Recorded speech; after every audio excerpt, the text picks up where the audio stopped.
ধরনের নথিপত্র ছাড়া এবং আমার কোনো প্রশাসনিক কর্মকর্তা বা আমার কোনো অফিসের কোনো ধরনের কোনো কর্মকর্তার সঙ্গে আলোচনা রেখে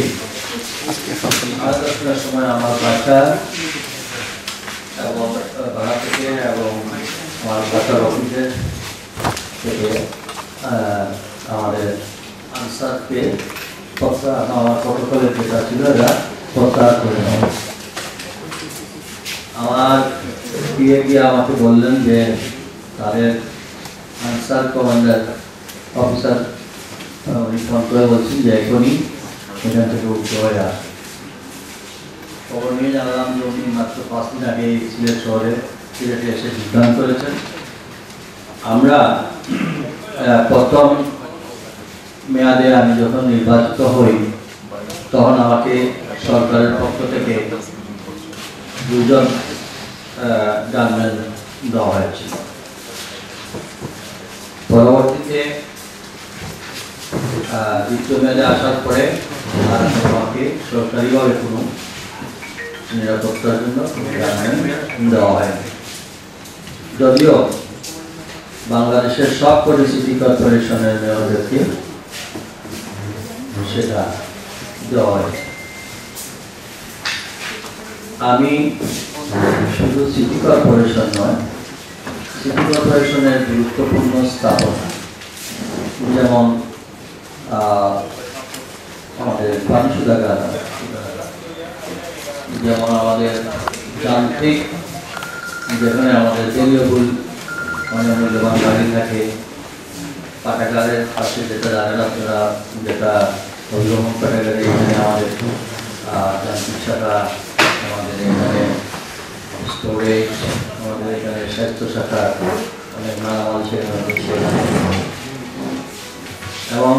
আমার নগরভবনে আমার প্রধান কার্যালয় এবং আমার বাসভবন আমার সঙ্গে, যেহেতু সিটি কর্পোরেশনের মেয়র তার অফিস, তার বাসাও তার অফিস, তার এই 24 আমার আগে ছিল 27টি ওয়ার্ড এবং 42টি ওয়ার্ড, যেখানে যে ওয়ার্ডের ভিতরে যাবে সেই ওয়ার্ডের কাউন্সিলর কার্যালয় মেয়রের অফিস। যাই হোক, কোনো কথাবার্তা নেই, নির্বাচনকে সামনে রেখে আর মাত্র 21 তারিখ থেকেই নমিনেশন দাখিল করবেন যারা নির্বাচনে প্রতিদ্বন্দ্বিতা করবেন। আমি যদি নির্বাচনে প্রতিদ্বন্দ্বিতা করি তাহলে 21 তারিখ থেকেই আমি পদত্যাগ করব। পদত্যাগ করলেই এই সরকারি যত কিছু আছে সব কিছু অটোমেটিক পদত্যাগ করলে সিভিলিয়ান একদম এখানে আর কোনো কিছু থাকবে না। নির্বাচনকে সামনে রেখে কোনো 6টি বছর কোনো ধরনের আমরা পেমেন্ট করেছি, কিন্তু জনগণের ট্যাক্সের টাকা আমাদের নিরাপত্তার জন্য পরিষদের এটা রেজলিউশন করে আমরা 6 বছর যাবত। এখন হঠাৎ করে মাত্র রাত্রি 10:30টায় হঠাৎ করে উঠবো, নির্বাচন সামনে, সব কিছু মিলিয়ে আমি খবর নিয়ে দেখলাম যে এই কমান্ডার সাহেব আসছেন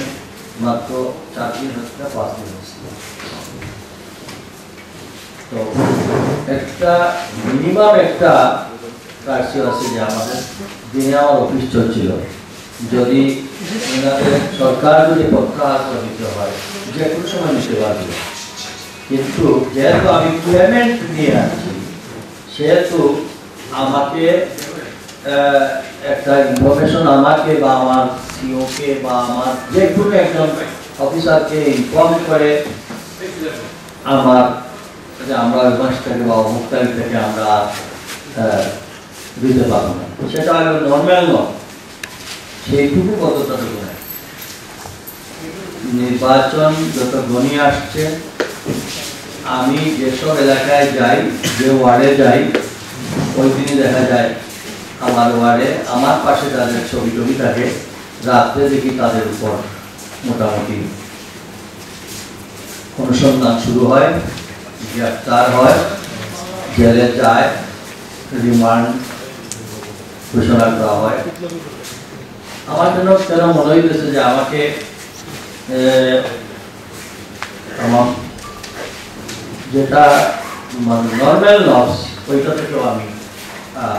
এক ধরনের আমি শপথ নিয়ে অনারেবল প্রাইম মিনিস্টার আমাকে শপথ করিয়েছেন আমি ঘটনাতন্ত্র অনুযায়ী আমি সাংবিধানিকভাবে শপথ নিয়ে আমি একজন সরকারের পার্ট অফ দি গভর্নমেন্ট আমি জনপ্রতিনিধি একজন জনপ্রতিনিধির সঙ্গে যে আচরণ করা প্রয়োজন সেই স্বাধীনতাবোধ পর্যন্ত কিছু সংখ্যক আমাদের বাইরের কাছে সেটা পাওয়া যাচ্ছে না মিনিমাম যে একটা অ্যাড্রেসিং সেটাও পর্যন্ত তারা করতে চান না তাদের মনে হয়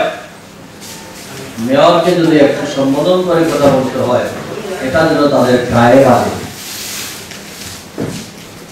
এমন একটি অবস্থায় পরিণত হয়েছে রাজনৈতিক নেতৃবৃন্দ জনপ্রতিনিধিদেরকে ন্যূনতম মূল্যায়ন করে না এই কিছু সংখ্যক আমলা যারা মনে করেন তারাই এখন এই দেশের কর্তা আমি আশা করেছি জনগণের নির্বাচিত প্রতিনিধি সে যেই হোক তাকে যদি এভাবে অবমূল্যায়ন করা হয় তাহলে জনগণকে অবমূল্যায়ন করা এই নগরীর যেটুকু নিরাপত্তা সমৃদ্ধি যাই বলে না কেন এটা যদি সুন্দর সহনশীল হয় তাহলে এটাই জনগণের সবচেয়ে প্রত্যাশার জায়গা পূরণ হবে একটা সুন্দর একটা পরিবেশ আছে সেই পরিবেশটাকে যারা করতে যাচ্ছে মনে হয় সংশ্লিষ্ট কর্তৃপক্ষ এদিকে নজর দেওয়া প্রয়োজন এতে সরকারকে বিব্রত অবস্থার মধ্যে এরা কি আসলে রাজনীতির সম্প্রীতিটাকে ধরে রাখতে চায় না সম্প্রীতিটা তারা নষ্ট করতে চায় নতুবা 6 বছর তারা দেখে নাই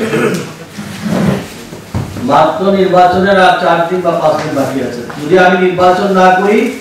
তাহলে আমি নভেম্বর পর্যন্ত আমি সিটিং মেয়র